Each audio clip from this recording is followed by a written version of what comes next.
Any tips for sub 45 average? So honestly, like with all this stuff, I think generally in cubing, like the way I've done it is just like focus. I do a lot of untimed solves, especially when I'm starting, to work on efficiency, because without the baseline efficiency, it doesn't really matter how fast I turn or how good my look ahead is.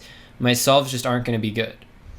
But if I then have that baseline efficiency from the way I get the efficiency is from doing slow solves and thinking about every single move and trying to figure out like because I think once you have a basic understanding of cubing, and especially if you're like thinking about sub 45, you are capable of like slowing down and looking at the puzzle and thinking, okay, like if I have this pair here, do I want to rotate and insert it like this, or do I want to insert it in the back like, oh, sorry. So if I have this F2L pair, right, and you're thinking, okay, do I want to rotate and insert it like this, or do I want to insert it into the back, right? And if you're going really slowly, that's obvious. Like you insert it like this.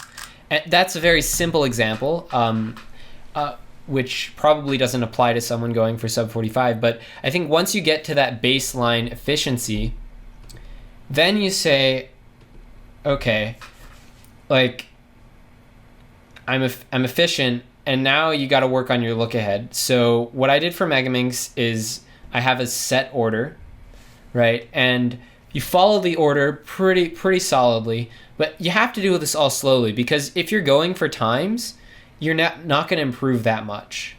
You really have to go for quality of solves. Aim for quality of solves, not times. And so like in Megaminx especially, what I found is most important is like you're doing a solve, you have an order, but sometimes you'll be doing like, okay, let's set up an example. Let's do like a little example solve here. So like I think the biggest unlock for me when, I mean, obviously my look ahead had improved, having a really fast start. So like looking at the first couple like looking at blocks, not just star pieces, and like making sure you take advantage of what's there. So like say I'm doing this, right? I don't know. And you know, you got to have reasonably efficient solutions, and you got to turn reasonably fast. But like maybe you see this little block and you see this block, and the best way to look ahead is to do that all at once. Or maybe you're solving this one, but then you see this one. So I don't know, maybe you do something like this, and you solve that one first because now you have more time to look ahead. And like improving look ahead is really about like figuring out what to solve in order to give yourself space to see. I think that's really the essential point. And for me, like whenever random blocks come up during a Megaminx solve, like I'll see a block and like, okay, obviously this is way easier than a real solve, but like here, okay, maybe you would just like solve the two star pieces, but I saw this F2L pair, so I actually solved the F2L pair first, and then I solve it along with the star pieces, and then I saw this one, but I don't see the edge for it, and I did see this one, so I'm going to insert that one, and now I see the edge. So you know, you build that like this. I mean, little stuff like this, it adds up. Like you're saving a couple like tenths of a second here and there, you know. And then here, like I saw this block and I desperately want to build that thing, so I saw the edge, let's build it in the back, and maybe this isn't an optimal solution, you know. And then maybe we see this, we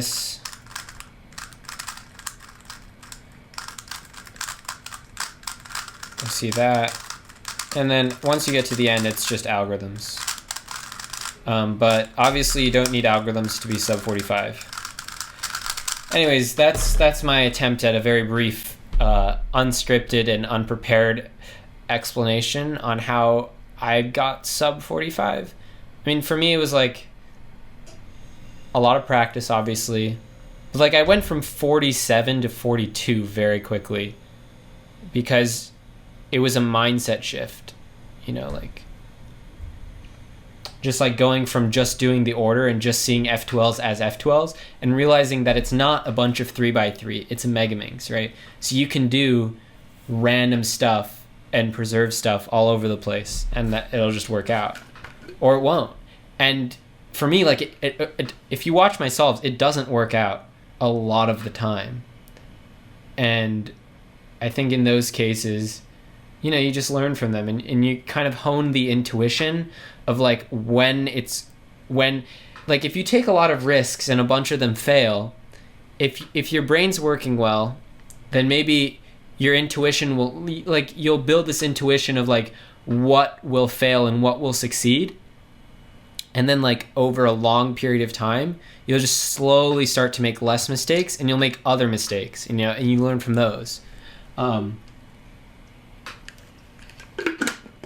mean, honestly, if you look at like AI and why AI is so good at things like chess, like closed games with set rules, because it can make every mistake, and so its intuition is perfect.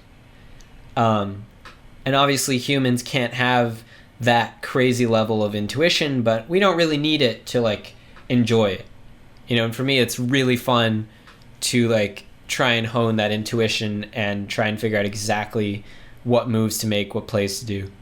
So that's about it for this focused Friday. I hope that discussion was a little bit helpful to someone.